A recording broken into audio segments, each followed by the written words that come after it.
morning, good afternoon, and good evening, everybody. My name is Dao The Anh. I am the Vice President of the Vietnamese Academy of Agriculture and Science and the President of Malika Consortium on Markets, Agriculture for the City in Asia. It's our big pleasure to welcome you to this side event of the Scientific Day of the Food System Summit. This event is about the challenge brought by the World Bank development to food system and how they address them in various ways. We focus on low and middle income economies, especially in Africa, Asia, and Latin America.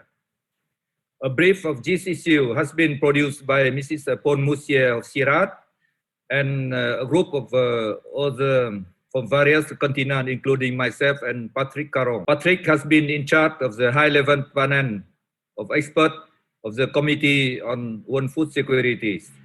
He will give a short presentation today. Paule Moustier will present the main conclusion of the brief, putting the focus on the role of micro, small, and medium enterprise and how to support them. Then Professor Thomas Reardon will give a complementary focus on the specific dynamic brought by the supermarket and e-commerce and the synergy with small and medium enterprise. Then we will have through illustration from some conclusion of the brief.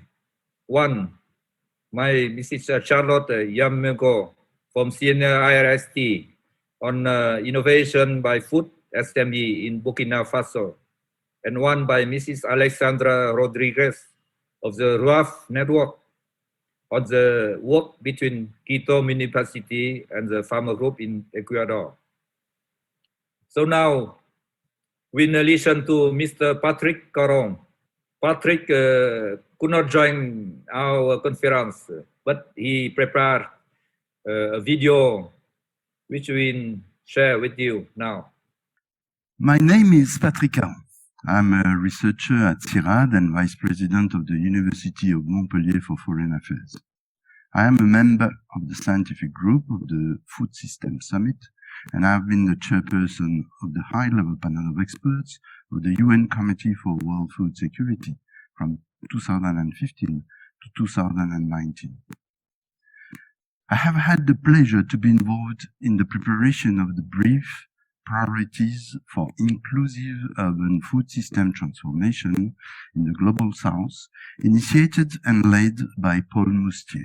This was a very dynamic and inspiring exercise and very useful as a guess when we think about the huge challenges that cities are facing because of their incredible transformation and diversity. Diversity matters. We all know about the diversity of food system from one country to another, but also from one place to another. We also know that different food systems coexist in one single place. Characterizing such a diversity helps illustrating their complexity, and it helps also making decisions and designing policies and interventions that are adapted to each context and each situation. Of course, we should keep in mind that typologies that account for such a diversity are specific to the objective for which they are elaborated. They are just tools that help coping with a diversity that is much more complex than its characterization into described types. The HLPE report on food systems and nutrition published in 2017 suggested three broad types of food systems. Number one, traditional food systems, where consumers rely on minimally processed seasonal foods collected or produced for self-consumption or sold mainly through informal markets, with short food supply chains and limited access to perishable foods such as animal source foods, fruits. The second is mixed food systems, where food producers and consumers rely on both formal and informal markets. And the third one, is about modern food systems, where food options are diverse all year round, including processed and packaged food, where detailed information on food is highly promoted, where food safety is enforced. Such a typology can be criticized for suggesting one-way systematic transformation towards modernity through an exclusive linear trend of change from one system to another, even if precaution had been taken by the HLPE for preventing such a trap. In addition, while it certainly helps differentiating rural and urban situations and characterizing drivers and features of food supply chains, food environment, and consumers' behavior, it is not sufficiently precise to guide the formulation of operational action in the specific case of urban food systems. Even more importantly, this classification may stigmatize the small-scale relational food systems. Building upon available literature, we contrarily advocate that these systems may be competitive in terms of food availability, accessibility, and affordability. Hence, based on our literature review, we propose a typology that complements the HLPE-1 and is specific to urban food systems. This typology includes 6 types of urban food systems and aims at contributing to the design of specific actions to support their improvement. Number 1. The first type is called subsistence. It refers to urban agriculture and accounts for different types of production, including home gardens. It is important as it contributes to the food and nutrition security of the poor and most vulnerable. It allows waste valuing and recycling. It may generate food safety problems, in particular when polluted or contaminated soil, water, or waste is used. Number 2, the second type has been given the name of short relational. It mainly considers transactions about perishable products. It is made of chains of farmers and retailers that operate in urban marketplaces and streets. Transactions rely mainly on oral commitments. All categories of consumers participate in such short relational food systems.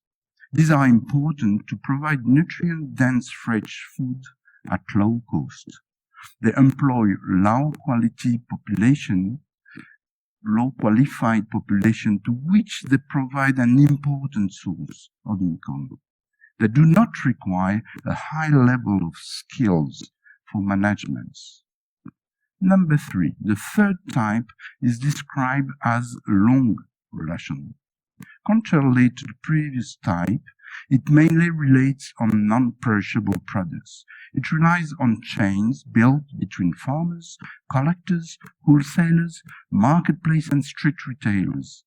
Just like the previous type, transactions rely on oral commitments and involve all categories of consumers. High economic margins are possible in the case of wholesale oligopolies. This type employs low-qualified population, like the precedent, and does not require a high level of skill for management. The fourth type is called value-oriented small and medium enterprise-driven food systems. Quality control and labeling is ensured through specific functions of chains, bringing together farmers, entrepreneurs, or collective forms of processing and retail. It mainly involves middle and high-income consumers, to which it provides higher quality products. While price may rise, this food system is important to offer the opportunity of jobs and value added to low qualified population. The fifth type is supermarket driven, that provides food to middle and high-income consumers. As the previous types, it relies on chains that bring together all actors involved in food systems activities. It also implies specific and dedicated wholesalers. While both quality and price are increasing, it shows viable impacts when it comes to the inclusion of poor and vulnerable people. Depending on the characteristics of food environment, it may also increase the supply and availability of unhealthy food. Finally, the sixth type is the digital one. It relies on cross-cutting use of digital technologies in the four previous types. It also includes specialized e-commerce companies that deliver food and that sometimes partner with small and medium enterprises. It focuses on middle and high-income consumers. As it may overcome risks linked with sanitary crisis, it has certainly expanded during the COVID pandemics. It can improve traceability and certification skills. It is motivated by convenience for consumers and translates into rise in price. It thus excludes poor and vulnerable consumers, in particular those who do not have access to internet. Subsistence, short relational, long relational, value-oriented small and medium enterprise-driven food systems, supermarket-driven, digital. This distinction into six types will help to better design, I hope, adapted transformative pathways and action to meet our challenges. This is what my colleagues will now discuss. Thank you. So we invite Paule Moustier for the second presentation, please. Yes, so good morning, afternoon, or evening, everyone. My name is Paule Moustier. I work at Cirad, Montpellier, and I am in charge of MoISA, the Montpellier Interdisciplinary Center on Sustainable Agri-Food Systems. And in my presentation, I'm going to talk about the main points of a brief which was introduced by Patrick and which I wrote with Michel Holsworth, Dao The Anh, Pape Abdoulaye Seck, Henk Renting, Patrick Caron, and Nicolas Bricas. And you can find the link in the chat. Here, I want to tell you about the challenges faced by food systems in Africa, Asia, and Latin America due to urbanization. And we want to show how existing food systems are responding to these challenges and to recommend possible ways to improve their responsiveness. And we define urban food systems as food systems related to cities by material and human flows. As you know, the world is becoming increasingly urbanized. Half the world's population now lives in cities. The percentage is a little lower for sub-Saharan Africa. It is around 50% for Southeast Asia and 81% in Latin America.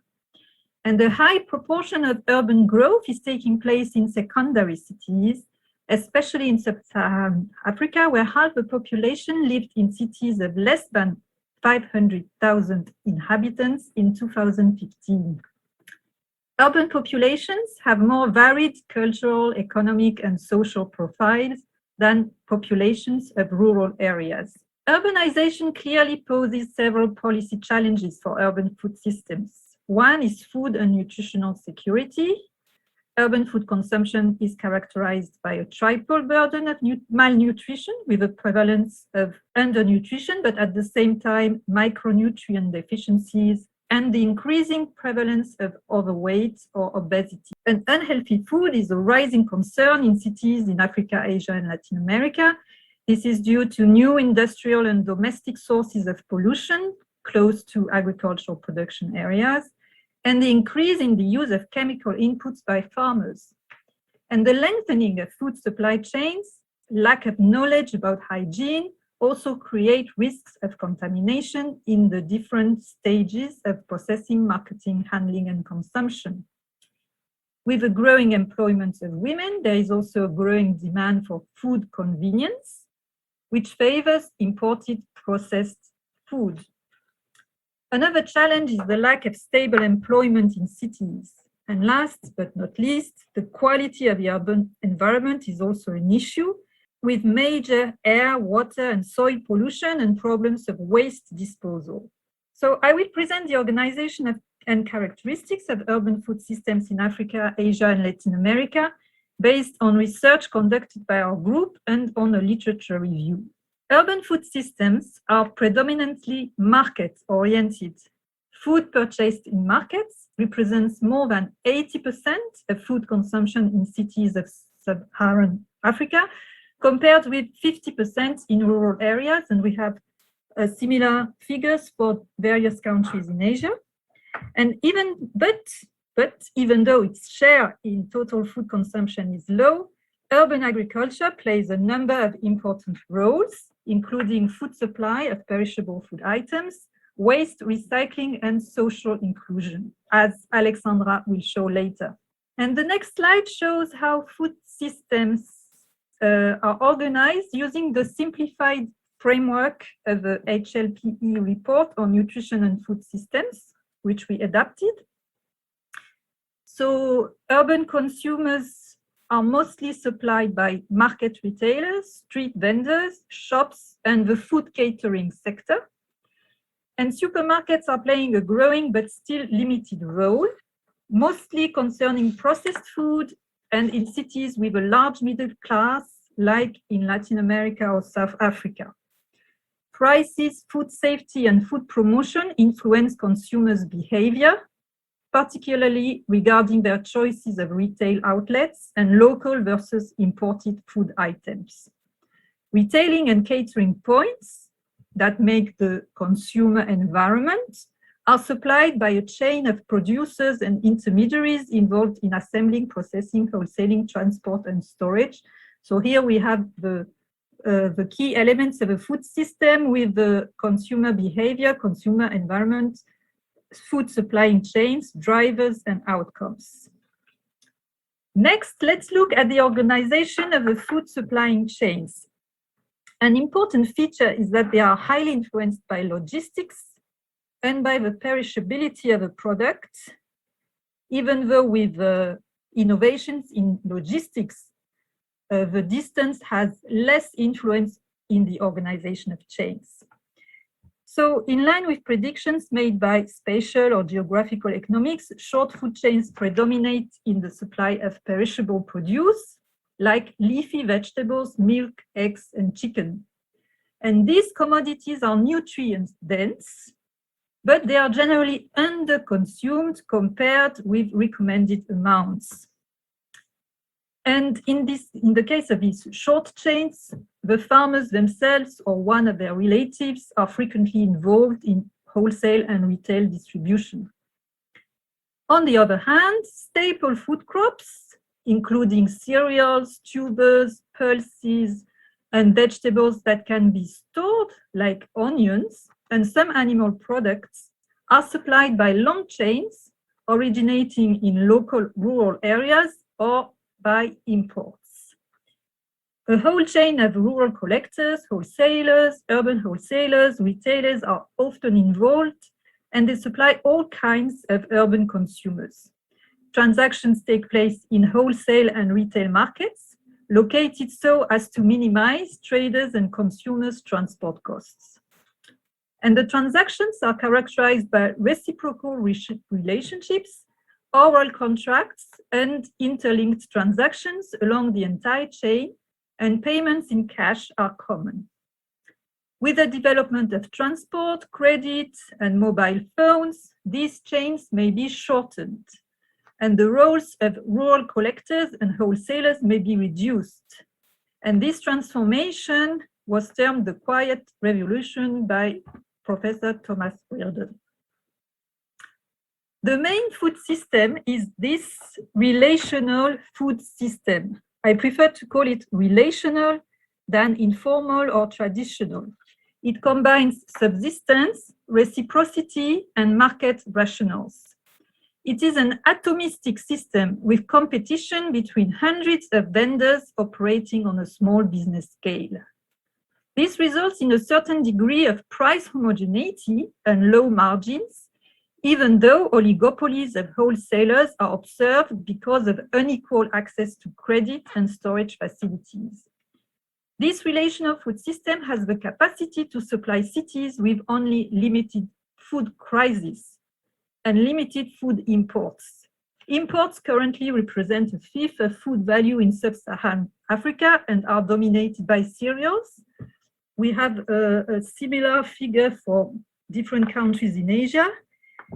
And I checked today in France, and France is considered as a country with a very dynamic agricultural and food sector.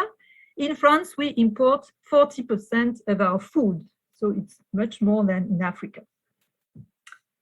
Now, let's look at whether urban food systems are capable of adapting to new consumer demands for quality and convenience. We argue that it is too simplistic to consider modern or supermarket-driven chains as innovative and traditional chains as obsolete and lacking dynamics. Small and medium enterprises are indeed increasingly upgrading their technologies and improving product quality in response to new consumer expectations. At the same time, they create new chain organization patterns with increased chain interactions and different forms of vertical integration, like direct sales by farmers or contractual arrangements. And this is the case of farmers' organizations, which sell food in shops or in farmer markets in Laos, India, Ecuador, Colombia, Brazil, Kenya, or by subscription in Dakar and in some South African cities, with a general support of national and international public programs. We have also entrepreneurial producers. So this is the picture of Le Terroir in Abidjan, selling dairy products and cold cuts to wealthy urban consumers because this entrepreneur has access to processing and cold storage facilities.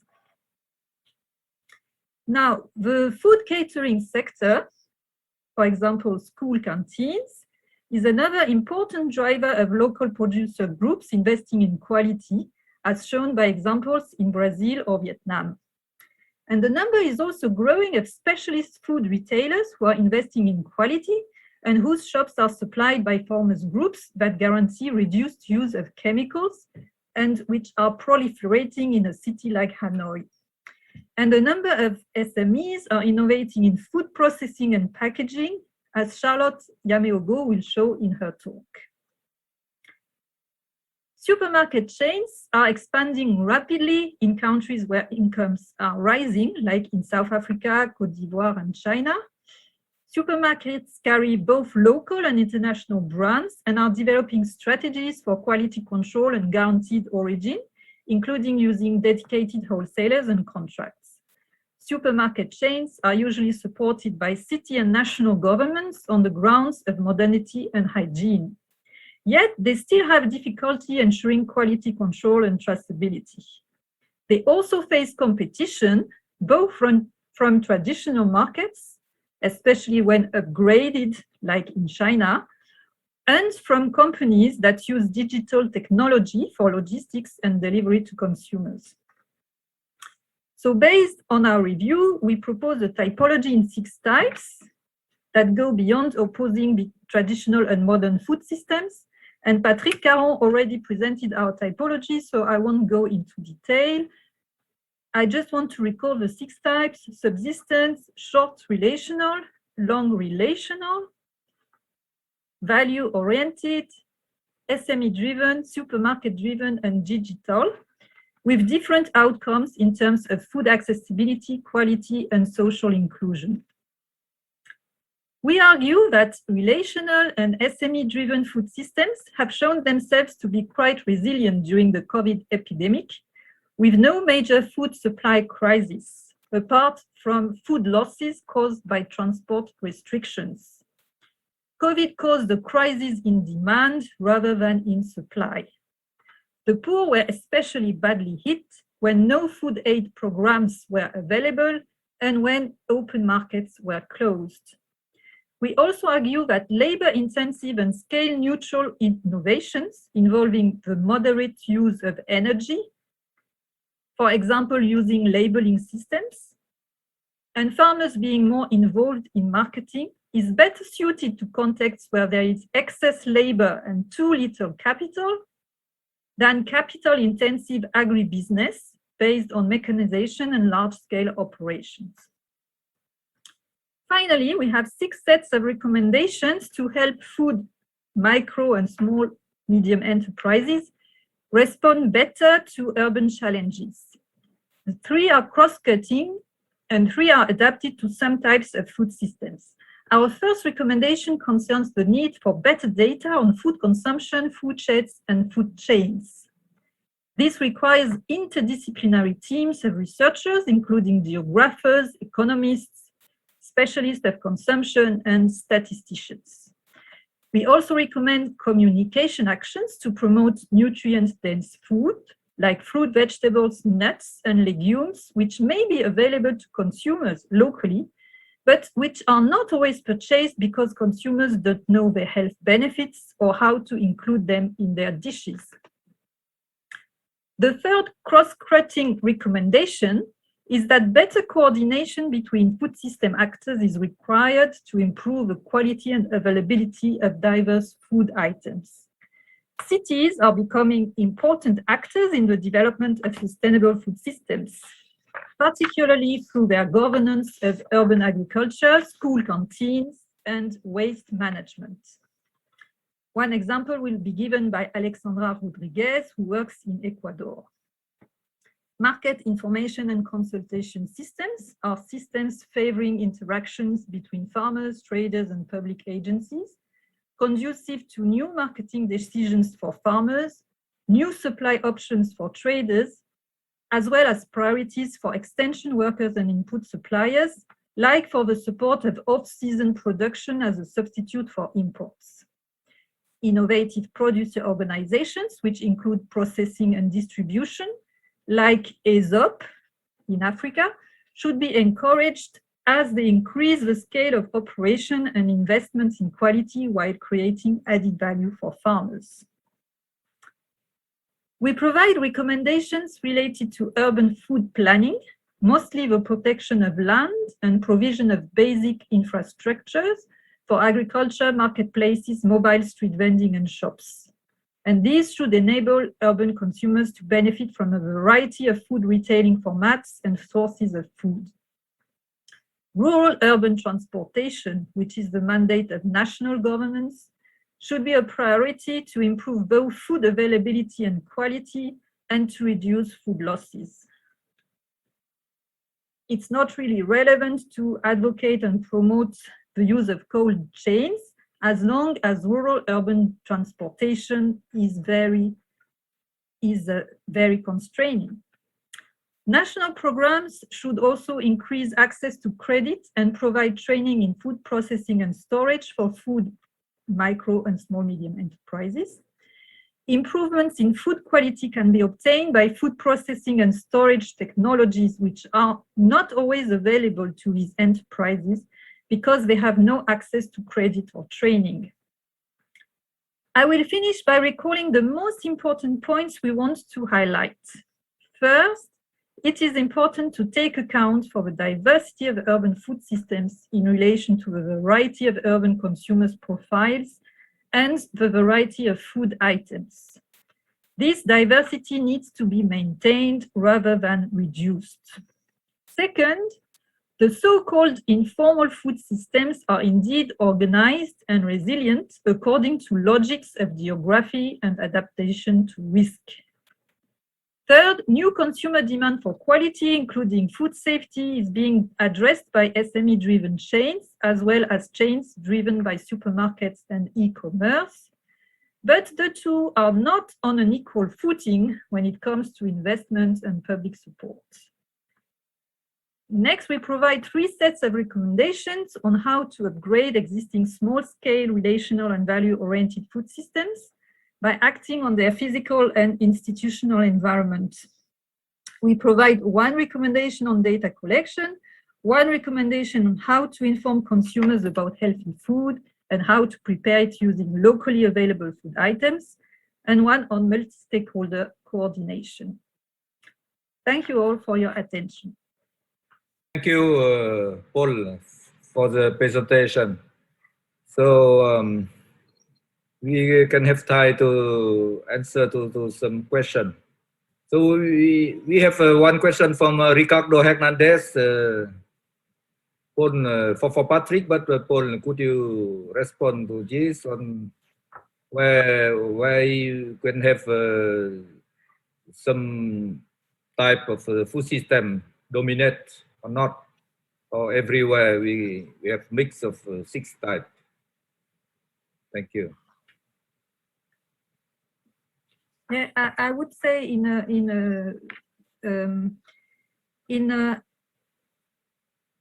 of course, the gradient of the supermarket development is growing from Africa to Latin America, but in Africa and Asia, apart from specific countries with quite high GDP, like South Africa, for instance, I would say that what we call the relational food system is really dominant, maybe 80% of the food share.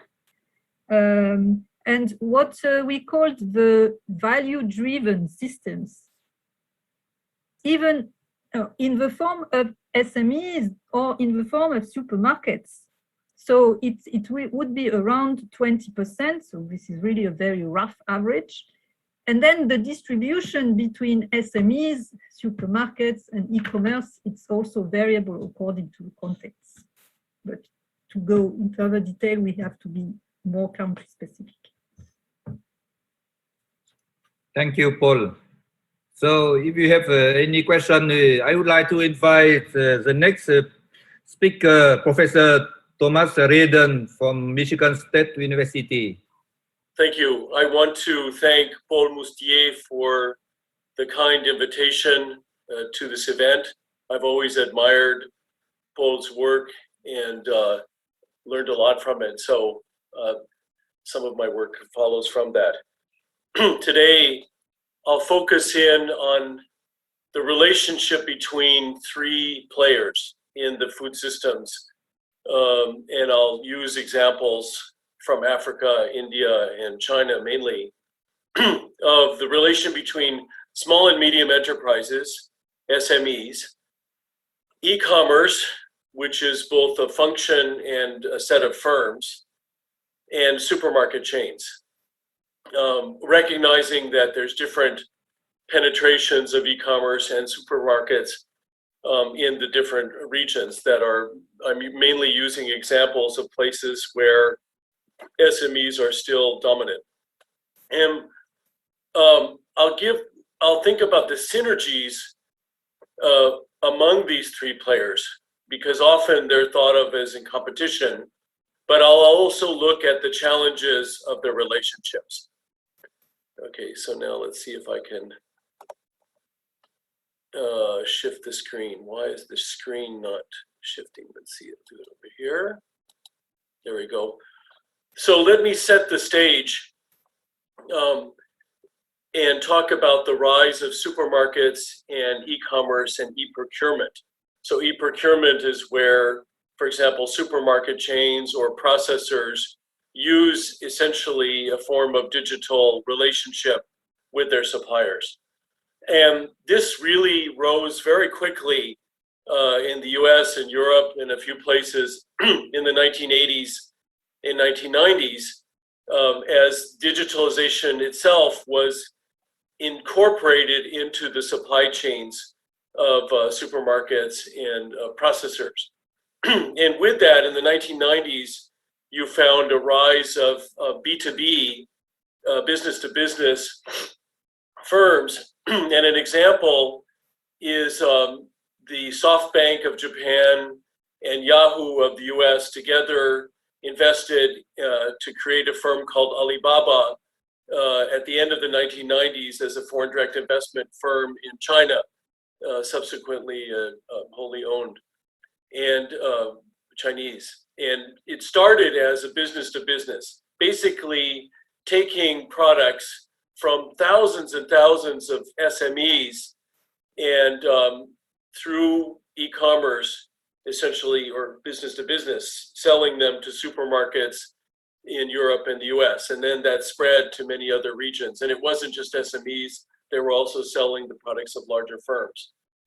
And then in the 1990s in the US and in Europe and 2000s in developing regions, you had the rise of e-commerce. And e-commerce was essentially now business to consumers instead of business to business. And it's very interesting to look at the history of that because Alibaba added e-commerce to its business to business business with SARS, which is, now we're in COVID, SARS-2. It was basically SARS and the lockdown in China that led to them starting the e-commerce there. The same thing that you can see today with COVID accelerating the spread of e-commerce in many countries. And of course, when e-commerce arose, it was in competition with brick and mortar supermarkets. Okay, as Paul was saying, essentially their e-commerce was fighting with small shops, it was fighting with supermarkets, and of course, fighting among itself. But then what you had in 2010s was to a certain extent a bearing of the sword, okay? And you found that there was horizontal integration or hybridization of e-commerce and supermarkets, okay? For example, in India, the Reliance, the big supermarket chain there, started their own e-commerce, JioMart. Walmart comes in to India and it buys Flipkart, which is a large e-commerce. So here's brick and mortar supermarkets taking on e-commerce as a way of surviving and competing. And then China, so they're not really losing share, they're becoming also e-commerce firms. And then the flip was true too. Alibaba, for example, started a supermarket chain, to be able to have a hybridization. Amazon in the US bought Whole Foods. Okay, so you have this hybridization. So that's the setting. Now, what does that setting have as impacts on the supplier side of small and medium enterprises? And let's see, I'll try to move this. In this case, it's farms as well as midstream firms like wholesalers, which are midstream SMEs, and also small processors and logistics firms. So I'll always start with the good and then go to the bad. So the synergies are really, quite hopeful and interesting. The digital platforms that arose in the 2000s and 2010s were very useful to SMEs, and it helped them to sell to their clients, processors, SME retailers, supermarket chains, and directly to consumers, okay? And people really noticed this during COVID, but it was already started before COVID. In fact, in our a lot of research we've done recently on e-commerce in the past couple of years and found that nothing was new during COVID. Everything had already started in terms of trends, but was accelerated during COVID.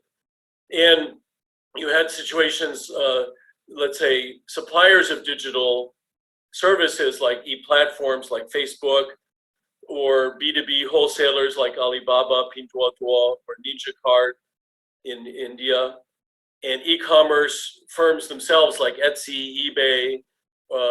Those are large firms, but you also had small and medium enterprises that were e-commerce, like Agromint in Nigeria, or Southeast Asia firms that were acquired by Alibaba, such as Lazada, that were working in Southeast Asia, or Jumia in Africa. All of them basically helping SME suppliers to sell to their clients. And, there was really interesting examples of SME suppliers that benefited from these various digital platforms. For example, during COVID, a Malaysia fish SME was able to, even during lockdown, still supply consumers directly and retailers. Indonesian Fruit Farm Federation or Co-op was able to continue to supply consumers and retailers using Lazada in this case. And Nigerian food processors through AgroMint were able to continue to supply consumers. So you had definite wins, okay? Now you also, let's see, have challenges because, e-commerce and digitalization is not just empowering the SMEs, but it's also empowering the large suppliers who compete with SMEs. Okay, so in a sense, you sort of have a ratchet effect where maybe the e-commerce helps the SMEs get a leg up and levels the playing field a little bit, but then everybody starts using the same technologies, and again, the competition resumes. So if you look at Godrej in India, a large processor, they began using e-commerce services, during COVID, and competing with the small and medium enterprises. Okay, in Dole, in the United States, Dole Fruit opened up its own e-commerce directly with consumers. So you have the large firms are doing what the small firms are doing using the e-commerce. And over time, what's very interesting, because everybody's eyes were glowing at the chance of Amazon and Etsy, let's say Amazon, for example, to open the door to many, many SMEs to be able to expand their market, which they did. But then there's a second generation, which is already occurring in Europe, and will occur, of course, in Asia and Africa, is the large suppliers to the e-commerce are starting to outcompete the small suppliers.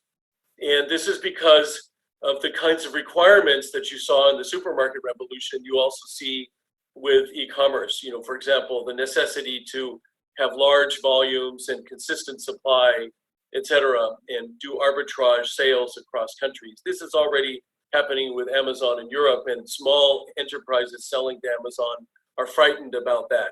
Okay, and third, the initially sidelined traditional wholesalers. Paul was talking about disintermediation, et cetera, but you can talk about disintermediation and pushing out the traditional wholesalers who have performed an extremely important function over the years, and probably 85% of all fruit and vegetables in Asia and in Latin America and Africa go through the traditional wholesale markets. Well, the traditional wholesalers themselves don't want to be eliminated, so they fight back. Either they fight back by wholesale markets themselves starting to digitalize in some cases, but they also fight back by shutting down, for example, e-auctions. This happened in India, where they use various interesting techniques to shut it down. Okay, so they're fighting back. And finally, this really hits me in Africa. I see everybody's so excited about the chance for leapfrogging. Let's have e-commerce and Facebook, and suddenly magically you're going to get around a very flawed infrastructural base and dilapidated and neglected wholesale markets. But what I've seen is that when I compare, for example, the Asia and Africa experience with e-commerce for small enterprises, really the African situation is way behind because of the problems with the blood and bones.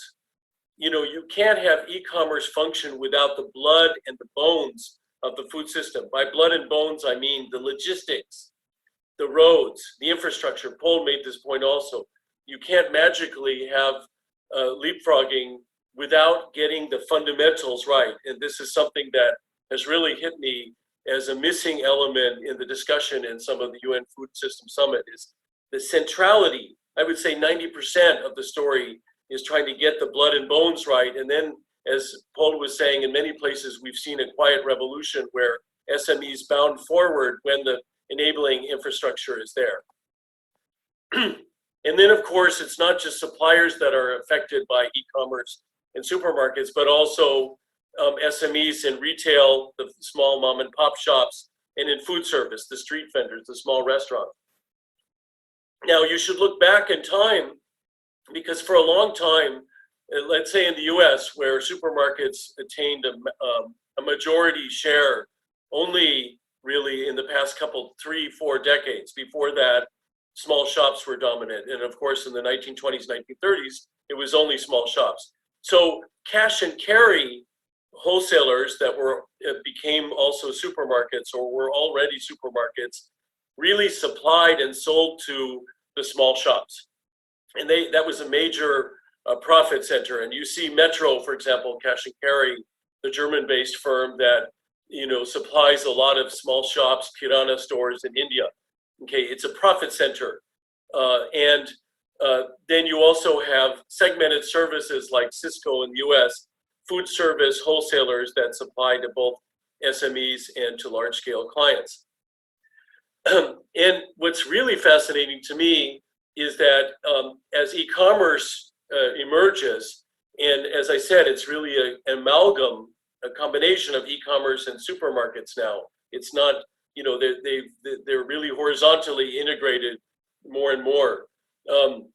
They tend to support small SMEs, especially where the SMEs are still dominant. And you see fascinating examples, for example, in India, where e-platforms sell accounting and inventory packages to SME retailers. So that's an internal digitalization. But you also have e-commerce and supermarkets selling e-commerce packages to retail SMEs, which is fascinating because it's essentially arming their own competitors. But that's, as I said, common historically. And so you're trying to make profit from those, maybe selling to a poor consumer and you're selling to a richer consumer, but then eventually you're both competing for the same consumers. But they're selling e-commerce packages so the Kirana store can set up their own e-commerce. In the case of Reliance Jayamart, for example. And e-commerce also is using SME retailers as fulfillment points. Just like Amazon is using its own supermarket chain as fulfillment points. But now in India, for example, Reliance, its own e-commerce is using the partner Kirana stores, the small stores, as fulfillment points for people to go pick up their produce. Okay, so you have these accommodations of supermarkets in e-commerce to the small scale sector. And also you have very, very important is the rise of delivery intermediaries like Instacart in the US that offer apps, they offer logistics. During COVID, they offered hygiene materials, they offered advertisement, many things to support small restaurants. So Swiggy is an example that's like e-commerce plus delivery, helping thousands of small restaurants in India. Now, of course, as I said, it's yin and yang, right? You have the synergies, but you also have the challenges. And again, digitalization is not just helping the small enterprise. All of the ships are rising with that tide and fighting again. So digitalization is also empowering large-scale retailers and large-scale restaurant chains. And as you know, over time, e-commerce and supermarkets compete with SMEs. Paul was talking about supermarkets penetrating where there's middle class, but actually our research in Latin America, as well as in Asia, showed that the supermarket chains penetrated well beyond the middle class into the poor, because they began adapting strategies of cheapening the product. First in processed foods, second in semi-processed foods, and only very recently in fresh foods. So there's going to be, no matter what, that clash over time with the SMEs. The SMEs, of course, as Paul is saying, are also responding. They're not sitting on their haunches and not trying to improve, but so are the supermarket chains. So the fight goes on. And you already see resistance by small retailers, just as they had strongly resisted supermarkets. In fact, the strongest resistance I've ever seen as I look at the historical literature to supermarkets were by small retailers in the United States. They burned them, they shot them, they killed them. Okay, everything happened. What's happened in developing countries as resistance against supermarkets is nothing compared to what happened in US, as far as I can tell. But you have that resistance, but now it's emerging, you know, against e-commerce, but with ambiguity, okay, where, for example, the tax, you know, the tax laws in India. So I leave you with that, and I know that I could discuss more, but I'm nervous about taking too much time. Thank you very much. So, thank you, Professor Tom Reardon, for the very informative presentation. So, do you have any question for Tom?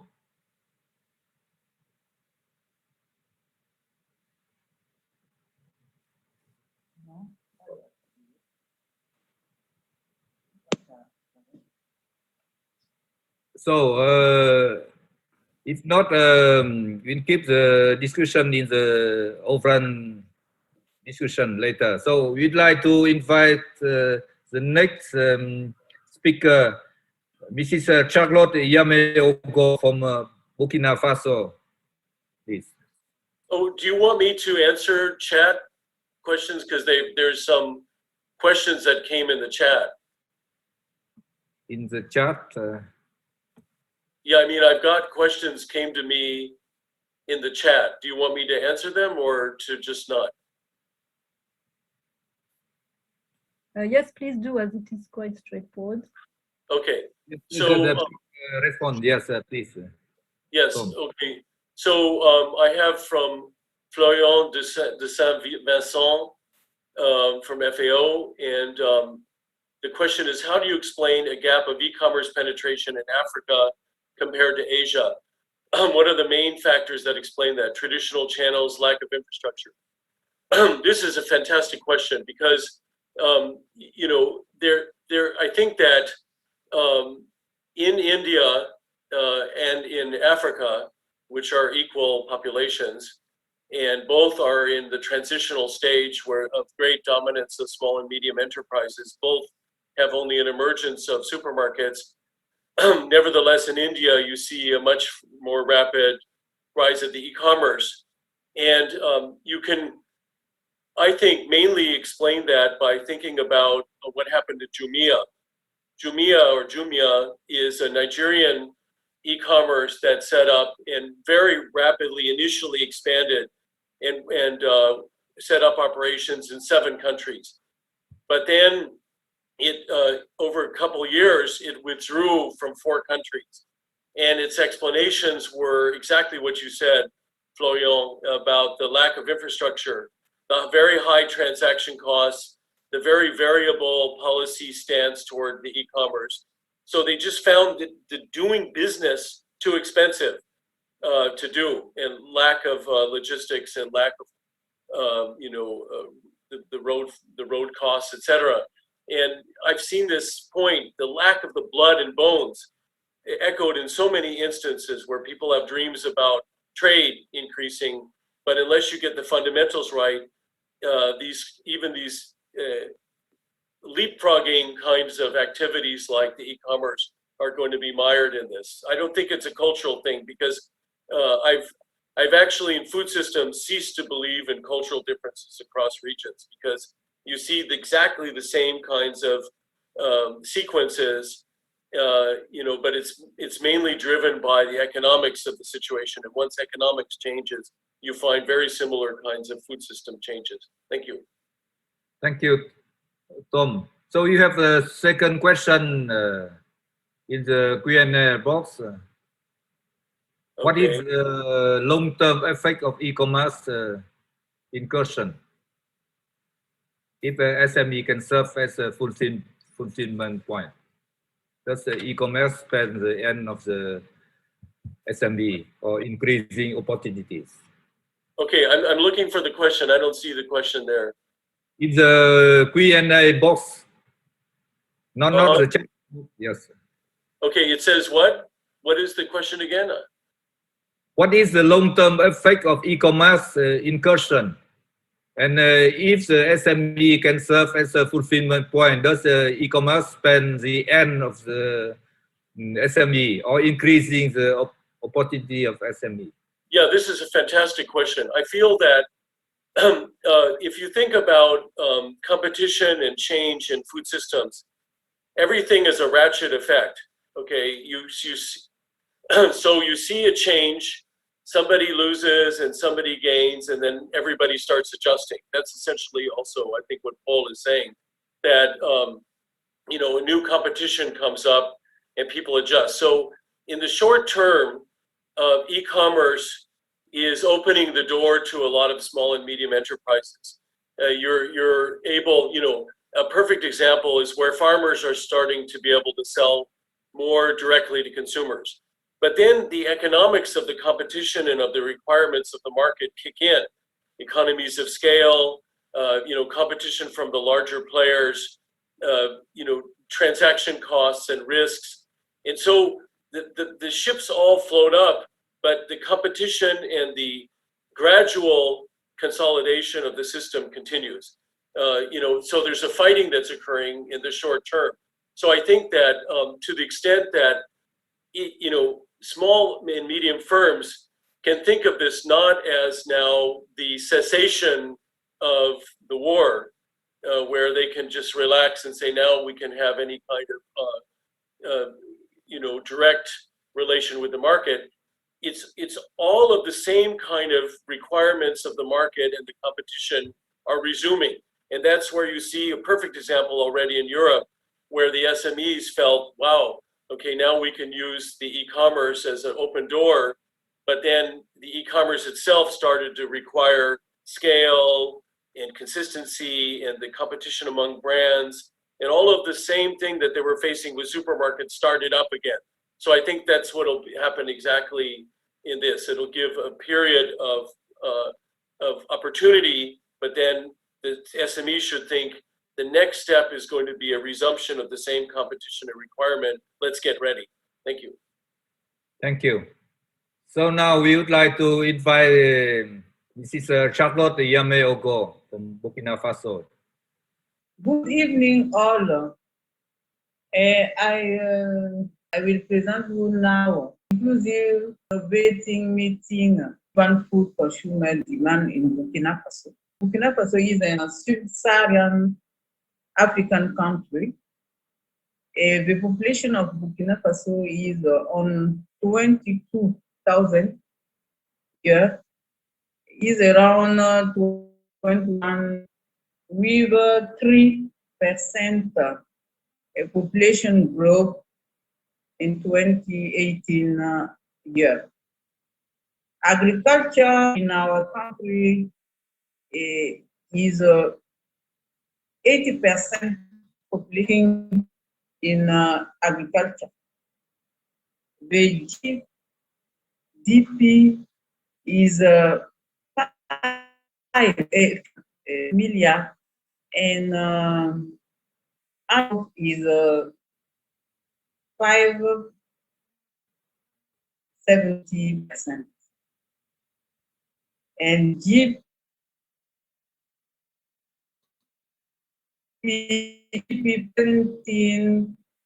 17,500 US in 2019. Ouagadougou is the capital of Burkina Faso. And I will present you now an innovative dish from micro enterprises in informal food sector in Ouagadougou. There is participatory construction of culinary innovation. The innovation results from the interaction between eaters and food patrons or suppliers. This leads to an ingenious and participatory construction of innovation or food sustainability. Consumers look for natural and healthy food with some element of culture. And this situation gives us emergence of a micro-food system around successful dish.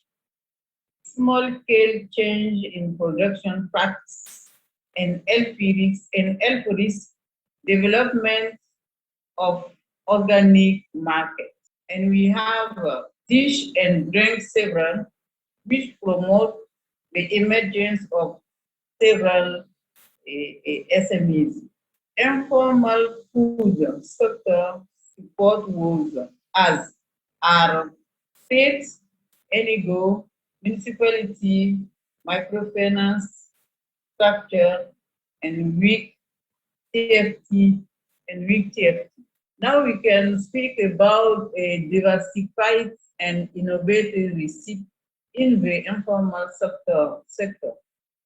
Caterers created dish with diverse composition. We have a traditional food, babenda, gore, nyom. The babenda dish are prepared with vegetable, cereal, and granola. The female food caterers prepare some female food caterers prepare a 300 or 400 kg per day of millet for porridge and bread. She has 18 employees, mostly young women. Development of food value chain, the works of caterers develop food value chain, example vegetable chain, ready-made meals are available anytime thanks to food caterers. Complementarity and hybridization dish reshape, which can generate some competition for raw material. 3 types of food chain: direct chain, short chain, without wholesaler, long chain without wholesaler. We are going to speak about innovating products from SMEs in Burkina Faso. The availability of packaging and mastery of labeling in 2 decades, we remark. The SMEs get inspiration from successful dish to propose innovative food items. These are boosted by licensing with improved technology and marketing, supporting organization, state, Yaméogo, bank, and microfinance. Areas where support is needed: training, finance, support for qualification, certification about organic, SPG, and NBF, who is built on ISO 901 and 2200. Linking with institutional markets, example, food aids, improve packaging, secure the access to safety. Conclusion: the as regards its economic, it should also be considered as a major generator of inclusive innovation in the food system. Thank you. Thank you, Charlotte, for very interesting information about Burkina Faso food system. Do you have any question for Charlotte? Maybe I can read the one by Florent. So in FAO, we are currently studying the best model of wholesale food markets. In the case of Burkina Faso, do you confirm that the SMEs are mainly located or connected to the wholesalers located on city markets? So maybe I translate into French for Charlotte. So Florian, une question au sujet des marchés de gros. Et est-ce qu'au Burkina Faso, les petites entreprises que vous avez montrées dans la restauration, dans la transformation, est-ce qu'elles vendent sur ces marchés de gros ou est-ce qu'elles vendent directement aux consommateurs? Elles vendent directement aux consommateurs. Yes, so Charlotte says it's more direct. They don't go through the wholesale market. They sell directly to consumers. Les repas clients. Pour les transformateurs, il y en a qui ont des grossistes qui sont au Burkina comme en dehors du Burkina? Yes, Tom, please raise your question. Thank you. My question is, in the 1980s in Ouagadougou, we did a study and looked at the rise of these kinds of dishes and prepared foods that were being sold by small enterprises. And it was very common and very large share, in fact, prepared rice, dege, all of these kinds of prepared millet products were very common as traditional foods. And we were also watching the work of Bricas, Nicolas Bricas, and other places showing, the same thing. We were inspired by his work, in fact. But what's fascinating to me is that the packaging and branding of processed foods, there were projects like Procelos and these sorts of things in the 1980s and 1990s, but it didn't take off, okay?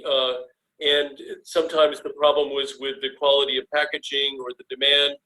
But now, we did a study in Dakar, basically recently just saw the same thing, very rapid rise of the packaged processed food in the second stage process, like these dege type of dishes, these complex dishes.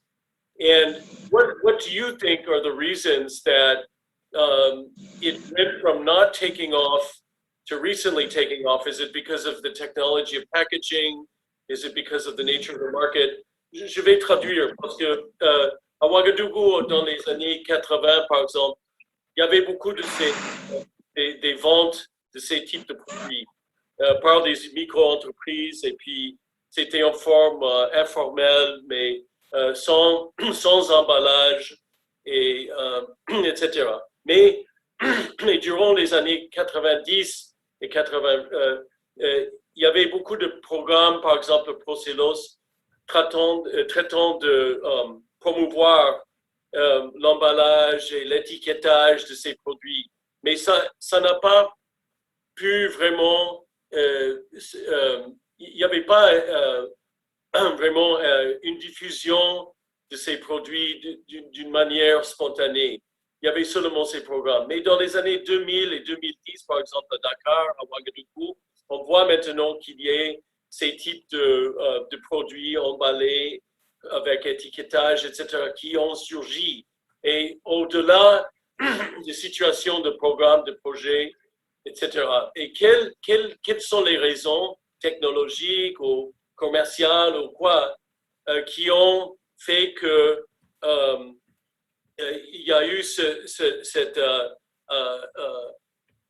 cette évolution plus ou moins abrupte d'émergence de ces entreprises utilisant ces pratiques. Merci beaucoup. Thank you. Il y a des plats à succès. À partir des restauratrices, il y a des plats à succès. Et maintenant, les entreprises, les transformatrices, en fait, se mettent en fait sur ces plats à succès-là et essaient de proposer maintenant des produits de longue durée, au lieu que ce soit du cuit. C'est vraiment, le succès est bien enraciné. Elles proposent en fait des produits sur des plats qui sont déjà bien à succès dans le secteur. Donc, il y a un enracinement en fait de la pratique, des propositions en fait qu'elles font. Quand on prend en fait le diapo 7, on voit vraiment toute cette, le babena, parce que le babena, tanti-babena, parce qu'il est beaucoup consommé, préparé par les restauratrices. Et il y avait même les chenilles. Il y a aussi les chenilles sur la diapo 7. C'est un sachet de chenilles. Ça aussi, c'est beaucoup commercialisé par les restauratrices. Et les bouillies infantiles et autres, c'était commercialisé par les restauratrices. Les farines, c'est commercialisé par les artisans dans les marchés. Donc, en fait, les acteurs, ils s'enracinent sur les produits à succès de l'artisanat alimentaire. Voilà. So Charlotte explained that she thinks that all this packaging and processing has really developed thanks to the food catering sector, which the small restaurants, which have disseminated the dishes which are really appreciated in Ouagadougou and are now reproduced by the food processing sector. So thank you, Charlotte. And maybe now we move forward. So we'd like to invite Mrs. Alexandra Rodriguez from Ecuador. Good afternoon, good evening, and good morning, with everybody. It's a pleasure to greet you on behalf of Quito City. I will share with you the experience of urban agriculture in Quito as an expression of the right to food and the right to the city and its influence on the construction of the food policy. Quito, like the whole world, faced the challenge of feeding a growing and predominantly urban population with the consequent changes in how and what people eat and its impacts on hunger, malnutrition, overweight, obesity, unbalanced diets as a phenomena that coexist and affect all strata. Urban population in Quito represents 72%. And from the point of view of food, Quito can be defined as vulnerable, diverse, and dependent. Vulnerable because it is surrounded by volcanoes, its territory has irregular topography and is sensitive to landslides and the extreme effects of climate change. Diverse because there is a lot of inequity in access to food, and this is reflected in the high percentage of chronic child malnutrition, but at the same time, a high percentage of overweight and obesity. And depends because the production of the territory can only cover 5% of the food requirement of its population. The city presents serious socioeconomic numbers that impact or affect the food security of its population. The idea of doing urban agriculture was born in 2000 with a pilot project in an emblematic neighborhood of Quito. Then the project was institutionalized in 2002 within the municipality of Quito, and over the years, it has been implemented with different and complementary approaches, such as human development, social and economic inclusion, environment, health, and resilience. In 2018, Agrupar promoted the construction of food policy for Quito, inviting some actors of the food system. The goal of the project is generate through the implementation of organic gardens, food security and food sovereignty, income improvement, jobs, environmental management, inclusion and social cohesion, resilience and sustainability by means of some strategies, such as training and technical assistance, promotion of responsible consumption, short chains of commercialization, alternative technologies with base in agroecology, and circular and collaborative economy. And finally, access to microcredit.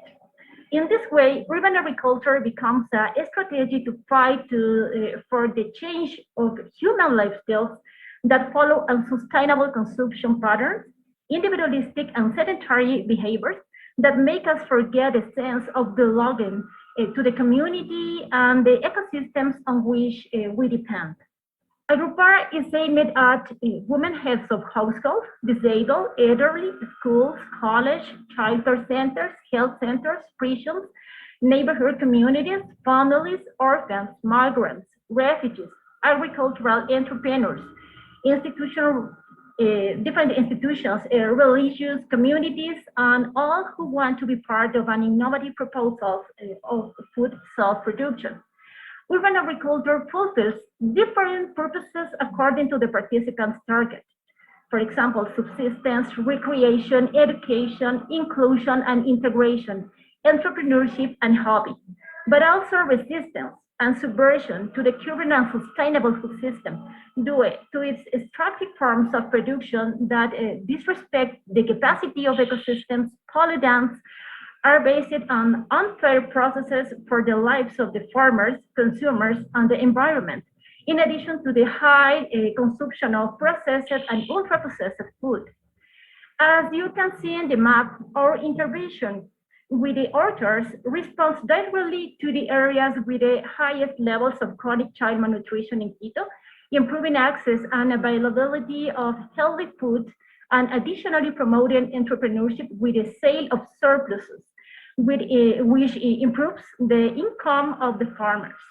Urban agriculture is practiced in urban, peri-urban, and small rural areas, and apply different technologies based on agroecology.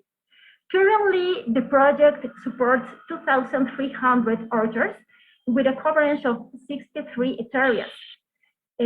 As you can see, represented in green on the map, But if the vacant space of municipal property could be used, the scope could be much greater, as you can see in pink. Unfortunately, in Quito, urban agriculture is not practiced on public land because of a lack of an inclusive regulation that considers the self-production of food over the rent of the land generated by other types of activities. The gardens produce tubers, cereal, fruits, vegetables, medicinal plants, livestock, processed food. This contributes to the adoption of a sustainable diet because there are more than 105 types of local, healthy, fresh, fair, diverse, and seasonal food. The garden builds a favorable food environment for the health of the environment and people. Given the need to face the global health, environmental, and economic crisis aggravated by COVID-19, the need to explore the potential of community action, social and urban agriculture in the local development model and in the form of making city, as well as initiatives that promote cooperation, solidarity, a stronger social fabric, and economic development based on proximity, environmental sustainability, and responsible consumption.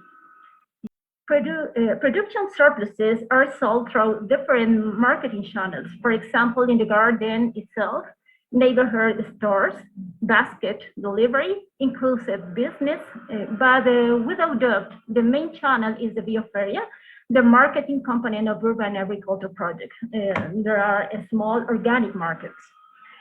During the COVID-19 emergency and currently during the crisis, our service has had to reinvent itself to maintain the accompaniment of the farmers and attend to the request of the citizens who want to grow their own gardens. In this way, various digital channels were activated to carry out training, technical assistance, promotion of ventures for the sale of surplus production, among others. Now, around 500 people are trained by virtual means on agroecological production techniques, food processing, and livestock per week. We can say that the production of food for self-consumption remains in good conditions of stability and diversity for farming families. On the other hand, for those gardens that generate small surpluses of production, it was an opportunity to sell diverse food to their neighbors and have an extra income. The project has been the agent of change and catalyst in the municipality, creating synergy between actions of the food system and conducing a highly participatory food policy construction process. Since 2015, Agrupar makes the city join to the Milan Urban Food Policy Pact and RUAF and other important global networks related to food. It begins to participate in different international projects related to food system and not only to urban agriculture. This opened opportunities for the city to start thinking about the need to work on the construction of a food policy in a systemic and non-sectorial way. Agrupar leads the City Region Food System Project in Quito, promoted by FAO and RUA, through which the city carry out a diagnosis of the food system with a city region approach. The results motivated the creation of multi-stakeholder platform, Quito Agri-Food Pact, to analyze and propose an action plan for the sustainability of the city's food system. The achievements of this process have been reflected in the integration of the issue of food in the resilience strategy of Quito, in the Quito 2040 strategic vision, climate action plan of Quito, and it was also achieved to generate a geographic information system of the food system that completes the city region food system assessment, which has been very useful in the context of the current emergency, so that the municipality can make decisions. All the information generated has been uploaded to the open data website of the municipality to be public information.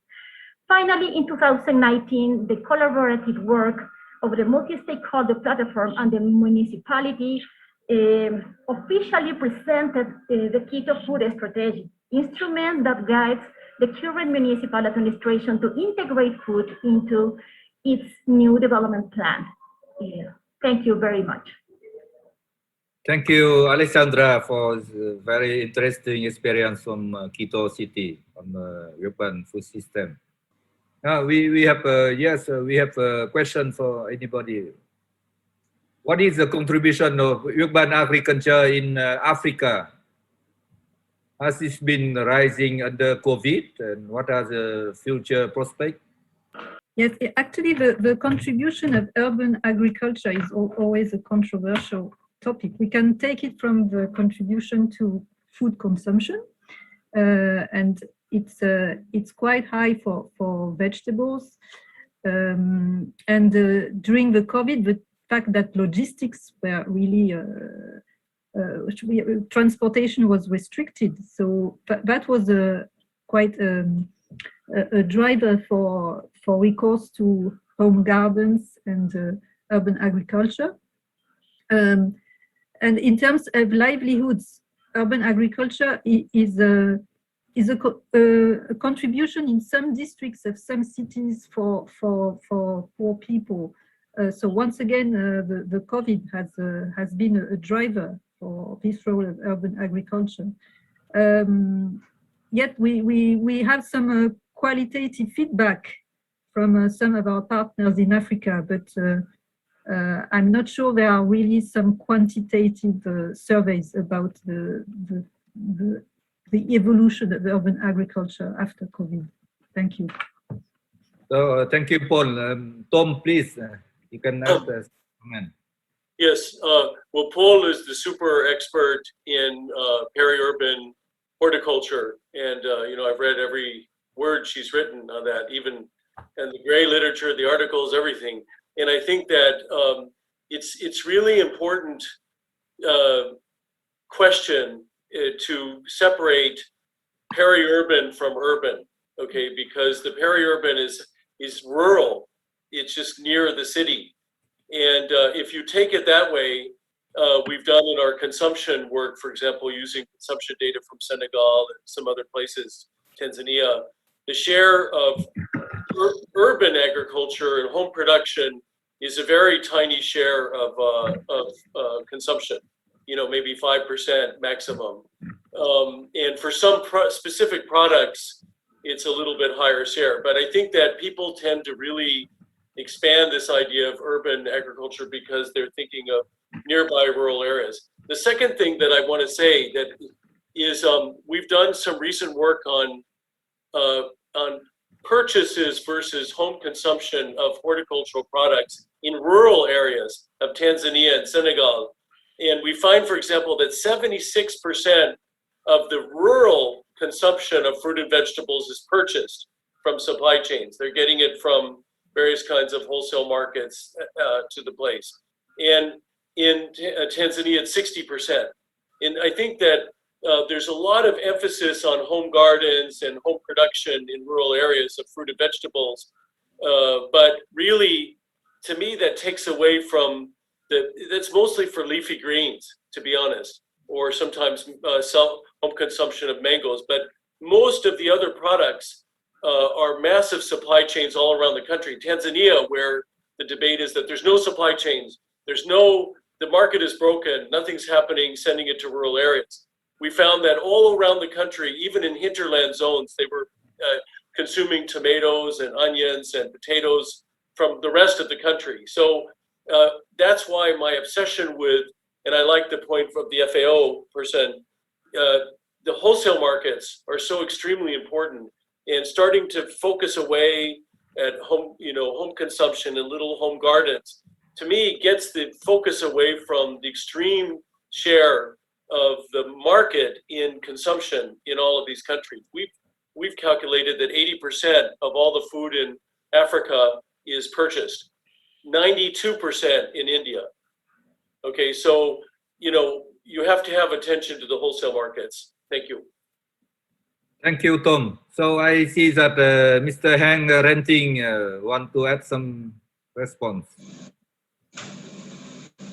Please, yeah, thank you very much. If it's okay, I would like to respond to this. My name is Henk Renting. I work now for Erasmus University in the Netherlands, previously for a long time for the RUA Foundation. I would like to get back to this topic of the importance of urban agriculture, not only in Africa, but maybe also in other continents, because I think there's also a lot of differences between different continents and concrete settings. One thing I would like to correct what Mr. Thomas Reardon says. In fact, urban agriculture is never in international debates only defined as agriculture within cities. Urban agriculture is always urban agriculture and peri-urban agriculture. So exactly the combination of production within cities and in the direct surroundings of cities is what is defined as urban agriculture. And it's very true that there is a very strong lack of data on this, and it's also very true that the importance of urban agriculture in securing food security is very dependent on different products. Yes, very much leafy products, also small animals, where it sometimes can reach up to levels of 20 or 30% of the consumption. I don't know what is the impact of COVID in Africa, but I know from Latin America, and maybe Alexandra can also say something in that, their COVID has resulted in an enormous rise in attention for urban agriculture, exactly because it has one of the potentials to give direct access to food for vulnerable groups itself. And actually right now, all kind of new networks of groups of urban farmers exchanging experiences throughout Latin America are coming up, and urban agriculture is there very strongly on the agenda as one of the strategies to realize food security, and especially for the most needed urban populations. Alexandra, maybe you want to add, and if you want, I can translate also. Yes, I think that urban agriculture in times of crisis generates natural and spontaneous resilience, empowers individuals, families, and creates a social fabric that allows better performance in the face of an adverse situation. It responds perfectly in the neighborhood and zonal scale, thinking the multi-scalarity of the food system, where the decisions of the national level may not solve all the problems of access and availability of food, especially for those who don't have money to buy food or suffer from a condition that doesn't allow them to mobilize to buy food. Thank you, Alexandra. So this session has shown that we need to go beyond the opposition between the traditional static, informal food system and the modern food system driven by supermarket, which is the one unable to answer the new challenge of food safety and convenience. First, we show that the so-called traditional informal sector is organized in terms of space and intermediate with a network of wholesale and retail market, a lack of basic support in terms of infrastructure, credit, and training. Second, we show that a number of farmer organizations and SMEs are innovating to address the consumer concern for food safety and convenience, combining new production protocol with less use of chemical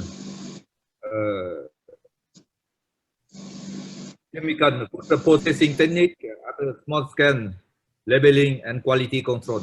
Third, we show that the supermarket and e-commerce are themselves frequently involving SME in their food supply, or more generally as partner. We argue that even though supermarket and e-commerce are very strong appeal of food chain, they require high investment and do not generate as much employment of the low qualified population than traditional market at the food catering sector, which should be the focus of attention of policy aiming at improving the food security and employment of urban poor. We gave the several recommendations for the national and urban public officials to provide basic infrastructure and services to farmer organization and food SME, and to support interdisciplinary research on food system, especially to have better data on what consumers eat inside and outside their house, where food come from, and how food value chain are organized and performed. This information is crucial to support multi-stakeholder platform, where a common vision and strategy for more inclusive urban food system is developed. So I invite you, all of you, to read the brief, contact us for any future exchange. So I wish you a very good day or night according to where you are located. So thank you very much for your active participation in our session. Thank you. Thank you. Bye-bye. Thank you, speaker. Thank you, Tom, Charlotte, Alexandra, and Paul. Bye. Merci.